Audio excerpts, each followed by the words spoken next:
بسم الله الرحمن الرحیم. عرض سلام دارم خدمت عزیزان، هموطنان عزیزم. امیدوارم طاعتتون قبول باشه، روز و روزگارتون خوش باشه. خب امروز میخوایم یه پرونده‌ای رو با هم دیگه بررسی بکنیم. با توجه به شرایط موجود تو منطقه و کشورمون و حمله‌ای که متاسفانه اسرائیل به سفارتخانه ایران در سوریه مرتکب شد و باعث شد که تعدادی از عزیزان ما به شهادت برسند و بعد با توجه به شرایطی که در چابهار رخ داد و جیش العدلی که حمله کرد به چند تا پاسگاه و دریابانی ایران و دوباره در اونجا عده‌ای از عزیزان هموطنمون شهید شدن و از دستشون دادیم، همه منتظر این هستن که ببینن واکنش ایران چه خواهد بود. خب ایران با توجه به شرایط منطقه و گفته‌های رهبری محترم ایران و مسئولان نظام از جمله رئیس جمهور و اشخاص نظامیش، به نظر میرسه که قطعا این بار پاسخ خواهد داد. چند بار در طول چند سال گذشته این اتفاق افتاد و اسرائیل منافع ایران رو مورد ضربه قرار داد، ولی ایران پاسخی رو حالا به صورت علنی در قبال این حرکات نداشتش. به احتمال فراوان هم این بار پاسخ به این شکل خواهد بود که ایران مستقیما خاک اسرائیل رو هدف قرار میده و با این هدف قرار دادن احتمالاً باعث میشه که یک تعداد اتفاقات در منطقه شکل بگیره. در این بین بعضی از کشورها اتفاقات عجیب غریبی رو دارن رقم میزنن. مثلا امارات با توجه به اون شرایطی که داره در واقع یک کشور که نمیشه گفت، یک کشوری که بسیار بسیار کوچیک در حاشیه خلیج فارس، ولی با ثروتی هنگفت که البته این ثروت رو هم باید به این شکل در نظر بگیریم که این ثروت زمانی باعث میشه که این کشور قدرتمند به نظر برسه از لحاظ اقتصادی، که این رو در نظر بگیریم که این کشور کلا 1 میلیون خورده جمعیت داره و اون رو با یک استانی در حد مثلا همدان یا قم باید مقایسه کرد که با درآمد نفتی برابر با یک کشور بزرگ مثل ایران یک استان رو در واقع داره مدیریت میکنه. این کشور روابطش رو با اسرائیل قطع کرد. به نظر من این یک جور شو بودش و یه جورایی شاید یک بازی پیش دستانه بود، برای اینکه حس میکردن اگر ایران اسرائیل رو بزنه و کار بالا بگیره توی منطقه، احتمالاً ایران منافع امارات رو هم ضربه خواهد زد و از الان یک کاری کردن که شاید یه جورایی جانب بی‌طرفی رو بگیرن. نکته اصلی اینه که امریکا یا دوست داره این اتفاق بیفته، ایران اسرائیل رو بزنه. شاید مثلا یه عده فکر کنن امریکا چراغ سبز نشون داده به اسرائیل، شاید هم نه. شرایط آمریکا یه مقدار عجیب غریبه. امسال سال انتخاباتشونه و بایدن با توجه به اتفاقاتی که توی 1 سال گذشته رخ داده توی جبهه اوکراین که همش شکست بوده و تو جبهه غزه که اون هم چیزی جز افتضاح و شکست نداشته، با جنایت‌های اسرائیل در غزه و فلسطین، یه جورایی آبرو برای بایدن نموند و یه جورایی ترامپ شانس اصلی انتخاب دوباره برای ریاست جمهوری ایالات متحده است.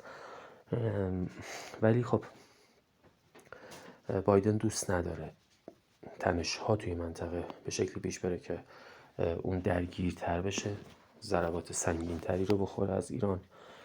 طی این عملیات طوفان الاقصی ایرانی‌ها و در واقع نیروهای وابسته به ایران در محور مقاومت چند بار امریکا رو مورد حمله قرار دادن، ولی امریکا حمله درخوری در مقابل اونها نداشت و یه جورایی سکوت کرد تا حدود خیلی زیادی که این هم اثر اجبار بوده. در مقابل یمن هم خیلی نتونست کاری انجام بده، درگیر در یمن و در فلسطین هم یه جورایی خودش رو در منجلابی گیر کرده میبینه.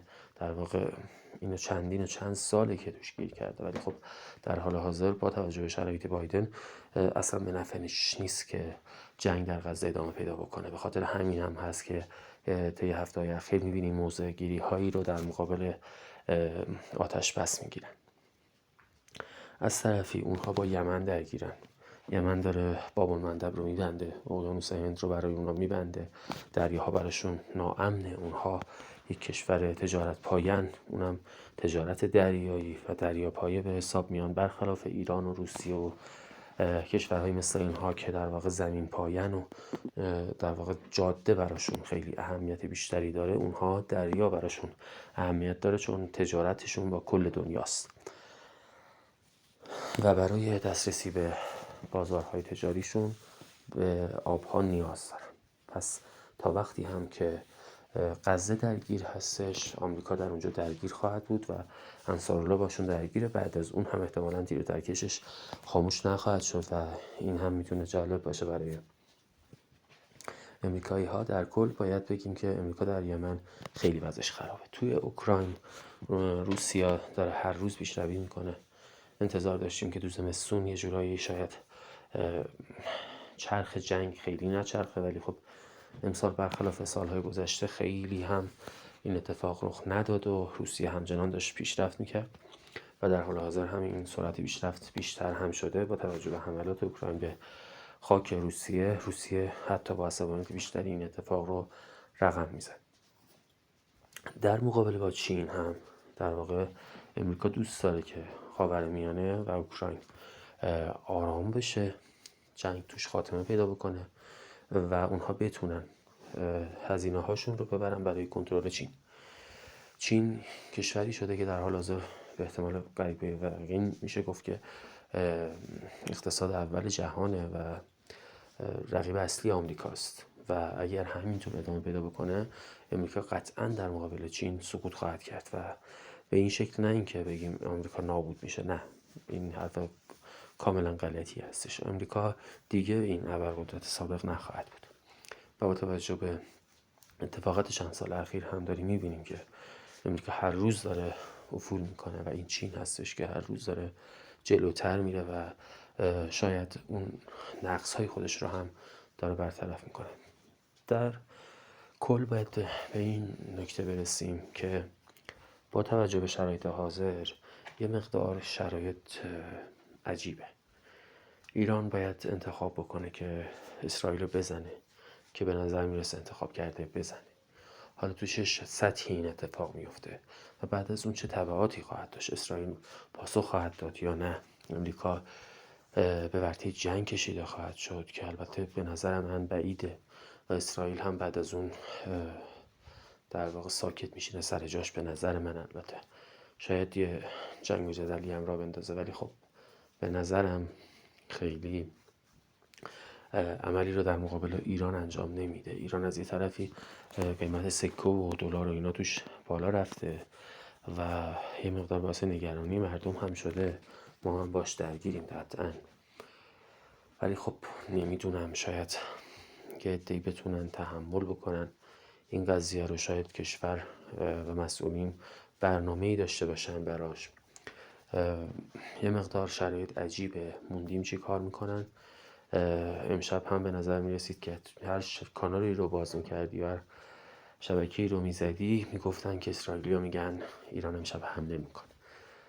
امیدواریم انتقام بگیرن، دوست داریم انتقام بگیرن، ولی خب انتقام باید به شکلی باشه که شأن کشور حفظ بشه و درست، جواب خیلی خیلی درست و محکمی اسرائیل داده بشه که قطعا پشیمان کننده باشه. آمریکا هم چه بخواد چه نخواد بهترین گزینه براش اینه که اسرائیل رو کنترل کنه و خودش رو از منجلاب خاورمیانه بکشه بیرون که البته با این نتانیاهو و این دولتی که در حال حاضر وجود داره، که البته این دولت در مقابل دولت‌های بعدی احتمالاً شوخی خواهد بود، چون هر چقدر که به جلو خواهیم رفت اسرائیل مجبور دولت‌های تندروتری رو انتخاب کنه تا بتونه بقای خودش رو تضمین بکنه برای سالهای بعد. فعلا هم اسرائیل درگیره هم امریکا. خب به پایان این گزارش رسیدیم. امیدوارم که تو زندگیتون موفق باشید. این وضعیت اقتصادی هم تا حدودی به دست مسئولین کنترل بشه. امیدوارم هرچی اتفاق میفته به نفع مردم و کشورمون باشه.